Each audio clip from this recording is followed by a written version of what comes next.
It's the Don't Panic Pantry Passover episode, which is really just an excuse for me to throw together the best roast chicken I've ever made. A whole bird is salted a day in advance, then covered in espelette pepper and a terrifying amount of chicken schmaltz, then roasted in a hot oven over a bed of vegetables in a cast iron skillet, and served with a beautiful light side salad. Oh, and also Iliza explains Passover while I eat chicken fat roasted potatoes.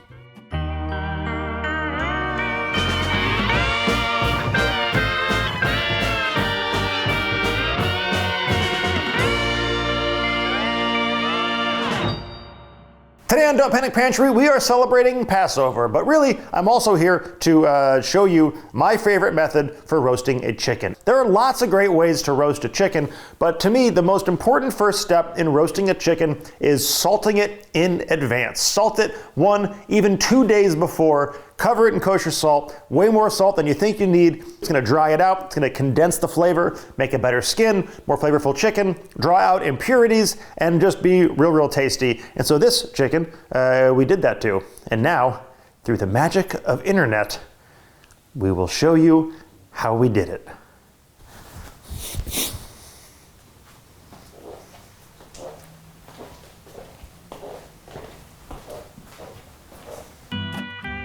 You can use way more salt than you think, and for some reason it will not get over salted. And then I'm gonna tuck the wings. Now we're gonna refrigerate this for upwards of 2 days. I am usually a big fan of spatchcocking at chickens, where you take the backbone out, you lay it flat, you get that kind of higher heat cook on it. It cooks a little more evenly between the dark meat and the white meat. But lately, I've been using a different method that I really like, that I got from my friend Adam Roberts, the amateur gourmet. And the idea is you just take a chicken, and then you put it on some vegetables, and then you just cover it in a terrifying amount of butter, and then let it cook at really high heat, 475 for about 20 minutes to get some nice browning. Drop it down to 425 and just let that thing go, and let that fat kind of keep it nice and juicy. But because it's Passover, we are not mixing dairy and meat, even though I do it on a regular basis. But for this one, we're gonna do it with chicken schmaltz. You could also use, oil or something too, but beautiful, golden, delicious chicken schmaltz. So first things first, let's make our base for our skillet of chicken. We're just gonna take some vegetables, chop them up, put them on the bottom with a little bit of olive oil, salt, and pepper. Let's chop up our potatoes. I'm just gonna quarter these because they're kind of small guys. Maybe I'll eighth them. What do we think, Ben? Let's eighth them. Yeah. Well, we already established that Ben's in charge now, so. You can obviously use anything you want in here. You could use fennel, you could use carrots, you could go all potato, you could go sweet potatoes, you could throw some kale in there if you wanted to. I'm going with what I happen to have, which is some potatoes and half a head of cauliflower and an onion. We don't need super cut up onions. It's gonna roast for a long time. It's gonna add some moisture. Should I show you my little Jeremy trick for cutting florets? You cut it down the middle like this, and then you can peel it the rest of the way. And so it kind of feels a little more torn versus, but also you can just cut them up too. Now a little olive oil just to give them a little bit of lubrication before all the chicken stuff melts in there. Then let's give this a nice little toss. I'm gonna do these cut side up, so that it kind of slowly leaks out juice. Otherwise, if you put it down, it just ends up with like a lot of cooked lemon guts all in there. Throw some herbs right on top. This just happens to be stuff from the garden. I got some thyme, some fresh oregano, and some fresh rosemary, and some fresh sage. The salt is all in there. The salt is perfect. The chicken looks beautiful. Isn't that cool how the skin looks kind of translucent now? So all you're doing is adding any seasonings you want to it. One of my favorite little secret weapons, it's not a secret, one of my favorite public weapons is espelette. It's kind of like paprika crossed with like a red chili flake almost. It's not very spicy at all, but it has a really nice flavor to it, and you can really hammer stuff with it. So now we're just taking this guy, just giving him a nice coating of the old espelette. Throw a little in the cavity. And now you're probably thinking, how are you gonna rub that schmaltz on with all that espelette there? The answer is, I'm gonna dollop it right on top. So now we're gonna take a spoon of the old SEP and just put big chunks right all over this beautiful, beautiful bird. And it's gonna all melt and spread around. I mean, what are the odds this is gonna be anything other than delicious, Ben? We are espeletted, we are chicken schmaltz. That is a very comical quantity of schmaltz. I didn't say anything, but that is incredible. Yeah. Well, also, it's going to cook all the potatoes and stuff too. It's going to be delicious. It's like a stick of butter's worth, maybe too much. But it's not going to be bad. And it's Passover. It's the story of how you... It's the story of excess. Of how much... Yeah, it's a story of excess. And how you thought you didn't have enough chicken schmaltz, and then it lasted that wrong holiday. Eliza? Yeah. Do you think this is too much chicken schmaltz? Isn't that butter? That's chicken schmaltz. We're keeping it kosher for Passover. But if that's the chicken, where'd you get the schmaltz? All right. Into the oven you go. Okay. At 475 It's good. for about 20 minutes till we get some nice browning. And then we'll drop it down to 425 and let it go and cook until cooked. But it's about an hour and a half. Should we make a little salad dressing to go with the chicken, Ben? If you're able to stand up. It's a great question. Okay.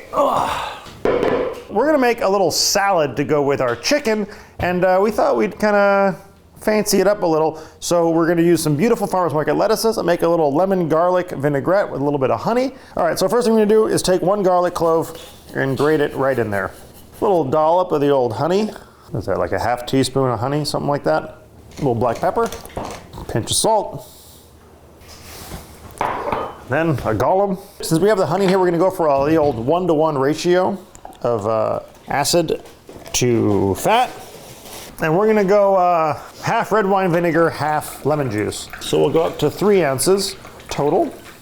We'll take the same amount of olive oil. And let's also take a little dollop of mustard. A little dried herb action would be nice, a little dried oregano. Should we speak to the espelette of the chicken and put a little bit of espelette in the dressing too? We want to have the ingredients communicating with each other. Dressing done. So we're looking for a good amount of color. You want it to be nice and browned. And once you get some nice color on it, you can drop it down to 425. That's looking pretty good. Nice color.